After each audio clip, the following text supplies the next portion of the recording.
Hello, and welcome to Geologic Perspectives. I'm Mitch, and in this, hopefully, what will be a mini-series, what I anticipate to be many more videos to come, this is my first one, I'm going to be taking you through some of the concepts that I teach here in my first year courses at St. Mary's University in Nova Scotia, Canada. And this particular installment will kind of get the ball rolling with a concept that I teach in one of my courses that is related to understanding a Younging direction in a sedimentary sequence. In other words, way up structures or up indicators. These are features that give us an indication as to an up direction in a sedimentary sequence. In other words, in which direction are the sedimentary strata getting younger? In sequences of rocks that are heavily deformed, such as orogens, mountain belts, for instance, fold belts, thrust belts, rock sequences can be completely overturned or very deformed, corrugated, folding, for instance.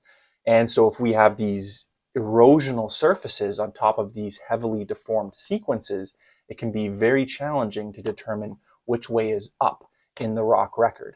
Fortunately, there are some features in sedimentary sequences that can give us an indication as to the way up, in which way those sedimentary strata are getting younger. And so that'll be the topic of today's mini lecture, understanding these way up structures. So firstly, what are up indicators? Well, these are features, as I mentioned, that allow us to determine which way is up in a sedimentary sequences. The features I'm going to show you today are specific to sedimentary strata, to sedimentary sequences of rock. And so as I was mentioning, in these heavily deformed fold belts, for instance, it can get very convoluted to determine which direction is a Younging direction. So we have to find these features to give us that indication. Now, the principle of superposition, and I'm going to be talking about these principles, the principles of stratigraphy, in a later mini lecture, but the principle of superposition, which I'll get into in just a moment, relies on determining which way is up in the rock record. So it's important to understand which way is up when we're interpreting geological structure, when we're making geological maps, and even from an ore deposit perspective as well, some of which are hosted in sedimentary rock sequences. And so in order to interpret these in a fulsome manner and appropriately, we have to determine Younging directions, which rely on finding these up indicators. So in this lecture and in some of the lectures to follow, looking at Nikolai Steno's principles, in other words, the laws of stratigraphy, what we're referring to here, or what we're kind of diving into, is relative geological time. This differs from absolute geological time, whereas in absolute geological time, we have specific times of events, usually determined through radiometric dating for igneous and metamorphic rocks, for instance, and also some paleontological information, such as palynology or fossil records, to give us an absolute time for sedimentary sequences. Now, with relative geological timing, it's just that, relative. What comes first, what comes second, the order of events, in other words. Now, the principle of superposition that I just mentioned simply states that younger strata overlie older strata. Now, this is rather intuitive. Imagine dumping buckets of sand into your swimming pool, right? The first bucket of sand you dump in there will be at the bottom of the sequence. And in a time series, every sequential bucket of sand you dump in will be stacked on top of the one previous. Now, the complication comes in if all of those units are heavily deformed, folded or faulted or scoured away and eroded. Then it becomes a little more convoluted. In a situation like the image you see here, it's pretty straightforward, right? If this whole sequence is completely undeformed, then we would expect unit 1 down here at the bottom to be older than unit 5 up here, right? So in this image, the oldest unit we see is way down at the bottom, and the youngest unit we see is way up at the top. However, not everything is so clean cut in geology. So we need to find up indicators. And these are features that give us a stratigraphic up direction in a sedimentary rock sequence. Now there's all sorts of these, but we're only going to be talking about a handful today, and I have some samples that I'll show you as well in due time. The ones we're going to be talking about today include wave ripples and crossbeds, so soft sedimentary features, burrows, roots, footprints, so basically signs of life or evidence of life, such as animals walking across soft mud. Even raindrops into soft mud can be very reliable up indicators as well. We're going to take a look at graded beds, which are basically grain size distinct beds going from coarse to fine grain. We'll take a look at some of those as well. And a really, really cool feature called geopedal structures. I'm going to take a look at one particular example of a geopedal structure that acts much like a carpenter's spirit level, which gives you kind of an up direction because the bubble always floats up. So there's something quite analogous in geology as well called a geopedal structure. So let's start with some Nova Scotian examples, and we'll start with ripple marks and crossbeds first. Here's an example from Nova Scotia, and me living here and working here in Nova Scotia, I like to provide a lot of Nova Scotian and Eastern Canadian examples. So if any of these places interest you, if you're from here, if you want to visit here, please check some of these places out. Wasson's Bluff in Nova Scotia has these really beautiful sandstone sequences. As you can see here, here's a person for scale. And as we work our way up, we see these sandstone units. Now up here at the top in particular, we see these interesting features kind of crossing through those sandstone strata. If we zoom in there, we can see one bed of sandstone here, another bed stacked on top, and another bed stacked on top. And in those, outlined by these dotted blue lines, these dashed blue lines, we see these kind of concave features running at an angle to the bed's contact with the other bed above or below. And these features here are what are called cross beds. Now, just for a little point of reference here, these sandstone sequences are aeolian in nature, meaning wind-derived. Aeolian features mean wind-derived features. So where do we find a lot of sand in windy environments?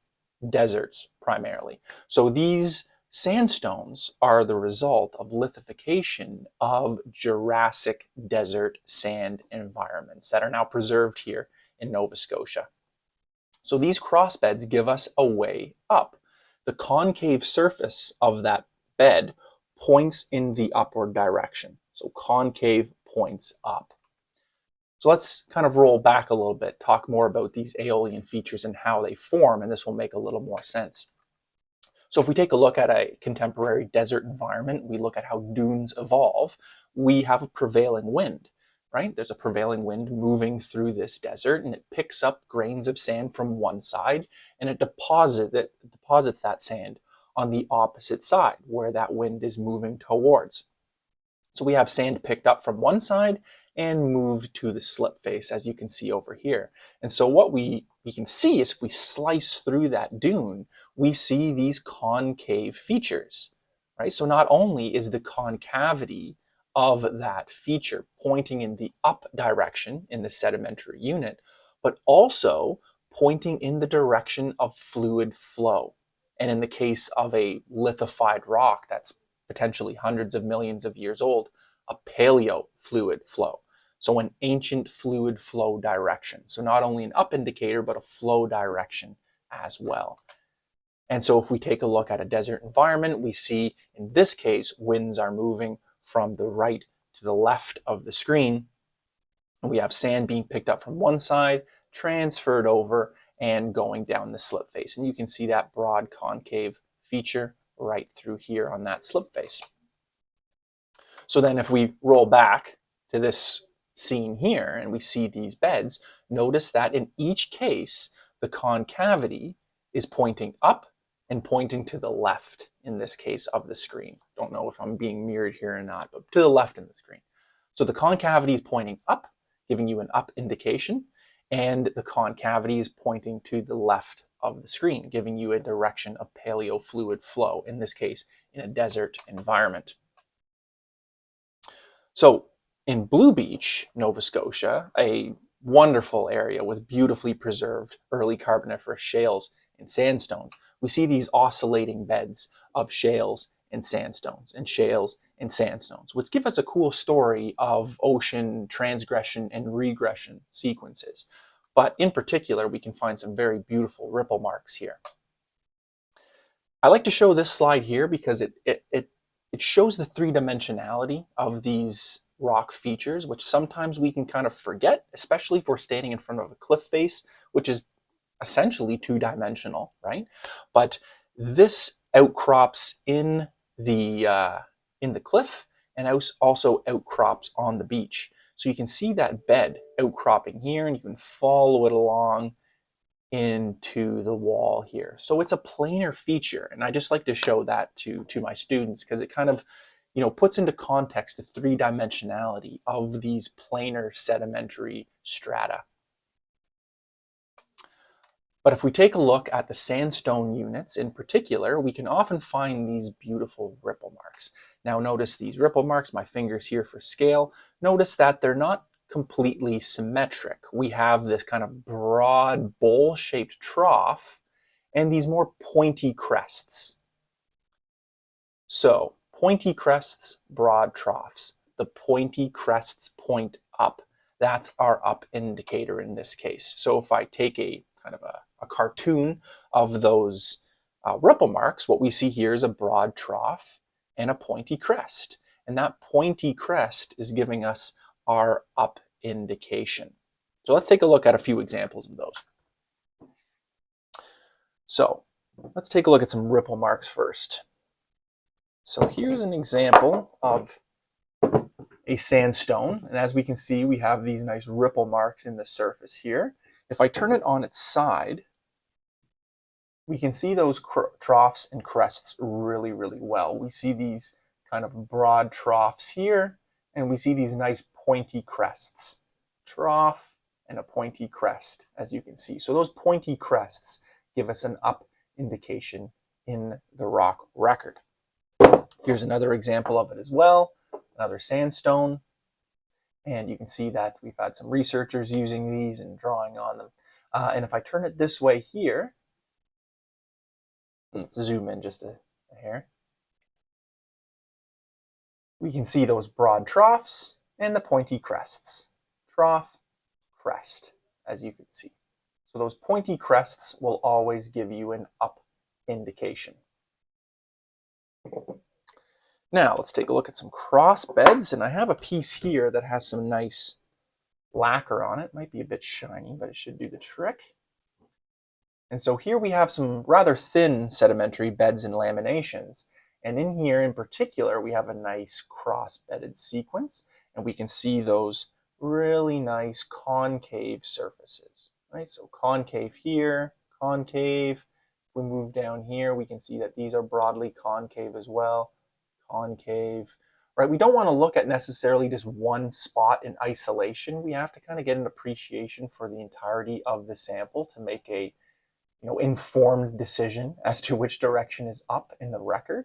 And judging by this area right here, we can confidently say that up is this way and paleo fluid flow was this way, as we can see from these nice cross beds right here.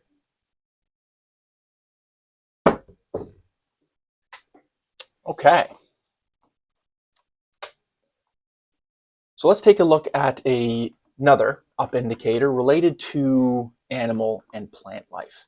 For instance, burrow holes in soft sediment or track marks in soft sediment. What we see here are some burrowing. So these animals, worms or snails or what have you, any animals that will burrow down into the sand to create their burrows or their dens, will burrow down into the sand and may potentially pop back up again. In this case, generating this nice kind of U-shaped structure here. And we can see these in contemporary examples. We can see them on these soft sediment environments in the Bay of Fundy tidal flats, where we have these burrow marks that come down, are broadly U-shaped, and punch back up again. And so in this case, the concavity also points up in the case of these burrows. Right? We can see one over here as well. Kind of burrows down, curls around. You can see the other half of it right in through here. So burrowing up and down into that sand. So what this particular example is showing is stacked burrow marks. We have a burrow down into the sand, a little more sedimentation, a burrow on top of that, a little more sedimentation, a stacked burrow on top of that. So we have these stacked burrow marks that in this case are giving us a nice up indicator. Now plants can do something as well that is particularly striking, and now we don't find these everywhere, but at Joggins in Nova Scotia, a UNESCO World Heritage Site, we find these really beautiful examples of fossilized trees. And these white arrows are pointing to those fossilized trees. So you can see these cylinders in this rock stratum right here, down through here, and down here. So there's that stratum of rock that host these fossilized trees. And just like modern trees, they put the roots in the ground, in the soil, and they grow their canopies and trunks up out of the soil. So even when we find fossilized trees, we can see the trunk right here, and we can see these root structures downwards. So this is the bottom, this is the top, and we can extend this interpretation to the entirety of the rock sequence. And so if we flip back, and these are the roots down here, then this is the up direction, moving in this case from this side of the screen to this side of the screen is the up direction in the sequence. So up, basically, a younging direction. Right? So ask yourself which way is up in the sequence if you ever happen to find some of these really beautiful fossilized tree structures. Rare, but you never know. I want to show you some ripple marks before we move on to graded bed. Now I don't have these U-shaped ripple marks that I just showed you, but I do have some really cool examples of worm burrows. So this is worm burrow trackways in soft sediment. We can see all of these kind of crisscrossing. So these little critters were moving through soft sediment, burrowing out, and then those little burrows got infilled with sediment and were preserved there when that mud or silt was lithified into a sedimentary rock. So pretty neat little features. And I also, while I have the screen on, I'm going to show you a particularly striking example of an up indicator left by a dinosaur. Now, these are what are called trace fossils. Whenever an animal leaves an impression or evidence that it was once walking or mating or feeding in an environment, we call that a trace fossil. So the remains of the animal aren't there, but the evidence that it was once there as preserved in the soft sediment persists. So in this case here, I have a siltstone or a fine-grained sandstone. And if I pop the top of this off, we can see a very beautiful example of a fossilized footprint. So we have the cast, the embossed side of it here. So the animal was walking and pushed down into that soft sediment, making this impression. And then that was filled in by later sedimentation, this side of it. And so if I flip that back over like this and push it down onto that, this would be older, this would be younger. So the up direction in this case is moving down. So I have to flip this whole thing over. Right, so it's just like if you press your hand into soft sediment and then fill in that impression of your hand with additional sediment. You get a cast and you get a mold, and that can give you an up indication as well. Moving on to graded beds. Now, graded beds are one of my favorite up indicators. We find these in sequences that show a gradation with respect to grain size. So at the bottom of that bed, we find coarser grain sediment. And then as we move up through that bed, the sediment gets finer and finer grained as we move up. Now, this may represent a decrease in energy over time as that energetic fluid is flowing. It may not have the energy to transport larger grains of sediment. So, imagining a very energetic river, very energetic rivers can move large sediment and small sediment alike. But if we have a lazy, more meandering river, now that lazy water doesn't have enough kinetic energy to move the large, coarse-grained sediment. So it leaves it behind and can only mobilize fine-grained sediment. So it may represent a decrease in energy over time, or gravitational settling. in the case of what are called turbidity current events, as I'll show you in just a moment. So imagine you have a tube of water and you pour a cup of sediment into that tube of water. Now in that tube of water, or in that cup of sediment, you have gravel, you have pebbles, sand, mud, all sorts of stuff, a mixed bag of grain size. As I pour that sediment into the cup of water, what's going to happen? Well, the more massive, coarse grain stuff is going to sink to the bottom of that water column more rapidly, and the finer grain stuff will kind of hang up in the water a little bit with frictional drag from the water. And so as that sediment accumulates at the bottom of that tube, you're going to have coarse grain stuff at the bottom, and it's going to get finer and finer grain as you move up through that plug of sediment. Extending this to natural systems, same principle is true, right? So if we have a landslide event, a slumping of sediment, for instance, into a water column, we'd expect to see graded beds. So vertical sorting, fining upwards with grain sizes fining as it moves up in that sequence. So if we find these in a rock sequence, the side with the finer grains is the up direction. It should go from coarse grain to fine grain. That's your up direction. So I mentioned turbidity currents. Turbidity currents are just underwater landslides. If we go to the very edge of the continental shelf, where it meets the continental slope and down into the abyssal plain, we can every now and then get landslide events, these submarine landslides. This may be triggered by seismic activity, for instance, or just naturally happen because the load of sediment is too great. So we get underwater landslides, and we get a mass of sediment that flows down the continental slope and into the abyssal plain. So this is just like me dumping that cup of sediment into a column of water.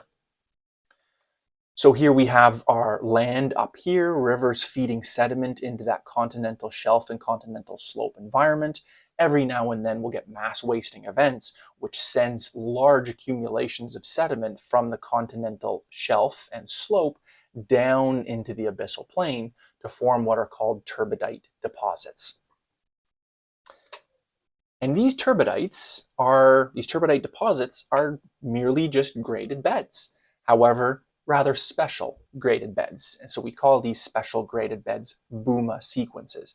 But where we find these booma sequences, we can find a very reproducible series of layers in that graded bed, going from coarser grain material at the bottom, like gravels and sand, fining upwards into laminated and cross-bedded sands and silts, and then finally fining even further into our muds at the very, very top. So again, just a graded bed, right? Going from coarse grain sand to silt to mud, a fining moving upwards in that sequence. And we find some really striking examples of this at the Taylor's Head Provincial Park in Nova Scotia, where we have these turbidites stacked on top of each other. So this outcrop protrudes from the beach at Taylor's Head Provincial Park. And in this image, we see at least 3 turbidity current events. We see the top of one down here at the bottom. We see a full booma sequence right here in the middle. And we see the bottom of another right here at the top.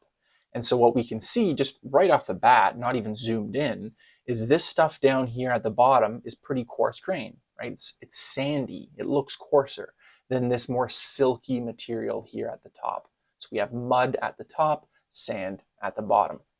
If we zoom in to that boundary, we can very clearly see the difference between the bottom of one of these booma sequences here at the top, coarser grain sands, and the top of a previous turbidity current event right here at the bottom with these finer grain muds and clays. And you can see how sharp that contact is in this case, which isn't always the case, but really nice and clear at Taylor's Head. Let's take a look at some graded beds. So here's just one quick example I wanted to show you. We'll zoom in a little bit now. Forgive the resolution of my document cam here, but here we have a graded bed. So we can see the top of one right here, and we can see this contact moving across. And here we have a graded bed sequence. And so we see coarser grain material down here, And as we move up into this bit up here, it gets finer and finer grain. So as we can see, these are finer grains than these down here. And so we have a fining direction into that direction. So an up indicator again in that sequence of rock, where the grains are getting finer. Okay, last but not least, now I could talk about all sorts of these up indicators for hours, but of course we need to make these videos manageable. So let's take a look at the last one, which are geopedal structures. In this case, a particular type of geopedal structure that results from infilling of some sort of cavity. In this case, the cavities are left over by the shelly organisms. So the shells, like little snails, for instance, have cavities inside of them. If these snails or these mollusks live and die and they rain their remains down to the bottom and start accumulating in this kind of sediment pile, we have all of these little cavities left over in our sequence of sediment. Now, inside of those cavities, we can get a little bit of mud, a little bit of clay, a little bit of sand. That material is heavy, right? These are filled with water. So that material will sink to the bottom of that water and coat the bottom of that shell. So what's left behind above that sediment in that cavity is open space, which may be filled with water, for instance, open space. Now, that water contains minerals, contains dissolved ions. And so over time, that open space may be infilled by fresh mineralization, such as carbonate, like calcite, or quartz, similar to a geode, right? If you crack open a geode, it's open space, but you have minerals growing into that open space, causing a geode to form. So very similar to what you see in the bottom right, we kind of see a mini geode. We see a fossilized shell right here. And at the bottom of that shell, we see sediment. So this gray material here is mud and clay. And at the top, open space. And now that open space has been variably filled in by calcite. So we see carbonate here kind of lining the walls here, but we still have a little bubble left over here.